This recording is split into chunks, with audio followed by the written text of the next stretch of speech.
And in that day will I make Jerusalem a burdensome stone for all people. All that burden themselves with it shall be cut in pieces, though all the people of the earth be gathered together against it.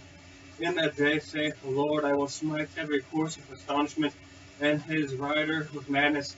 And I will open mine eyes upon the house of Judah, and I will smite every horse of the people of blindness. And the governors of Judah shall say in their heart, the inhabitants of Jerusalem shall be my strength, from the Lord of the hosts their God.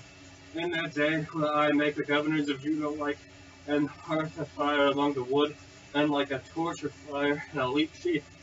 And they shall devour all the people round about, on the right hand and on the left, and Jerusalem shall be inhabited again in her own place, even in Jerusalem. The Lord also shall save the tents of Judah, first of the glory of the house of David.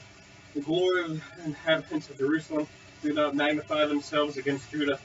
In that day shall the Lord defend the inhabitants of Jerusalem, and he that is feeble among them at that day shall be as David, and the house of David shall be as God, as the angel of the Lord before them. And it shall come to pass in that day that I will seek to destroy all the nations that come against Jerusalem, and I will pour upon the house of David and upon the inhabitants of Jerusalem the spirit of grace and of supplications, and they shall look upon me whom they have pierced, and they shall mourn for him as one mourneth for his only son, and shall be in bitterness for him, as one that is in bitterness for his firstborn.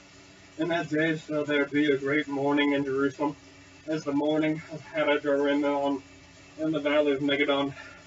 And the land shall mourn every family apart, the family of the house of David apart, and their wives apart, and the family of the house of Nathan apart, and their wives apart, the family of the house of Levi apart, and their wives apart, the family of Shimei apart, and their wives apart, all the families that remain, every family apart, and their wives apart. Chapter 13. In that day there shall be a fountain open to the house of David, and to the inhabitants of Jerusalem for sin and for uncleanness. And it shall come to pass in that day, saith the Lord of hosts, that I will cut off the names of the idols out of the land, and they shall no more be remembered. And also I will cause the prophets and the unclean spirit to pass out of the land. And it shall come to pass that when any shall yet prophesy within his father and his mother that lived begat him, shall say unto him, Thou shalt not live, for thou speakest lies in the names of the Lord, and his father and his mother that begat him shall thrust upon through when he prophesieth. And it shall come to pass in that day that the prophet shall be ashamed every one of his vision, what he hath prophesied, neither shall they wear a rough garment to deceive, but he shall say, I am no prophet, I am a husbandman, for man taught me to keep cattle from my youth. And one shall say unto him, What are these wounds in thine hands? Then he shall answer, Those with which I was wounded in the house of my friends. Awake, O sword, against my shepherd, and against the man that is my fellow, saith the Lord of hosts.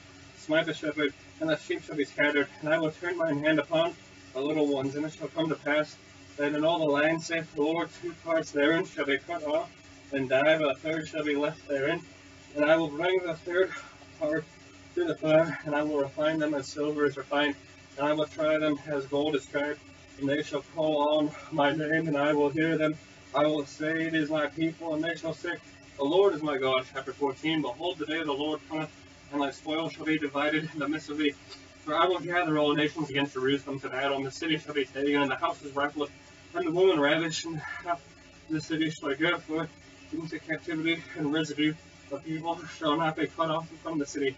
Then shall the Lord go forth and fight against those nations, as when he fought in the day of battle.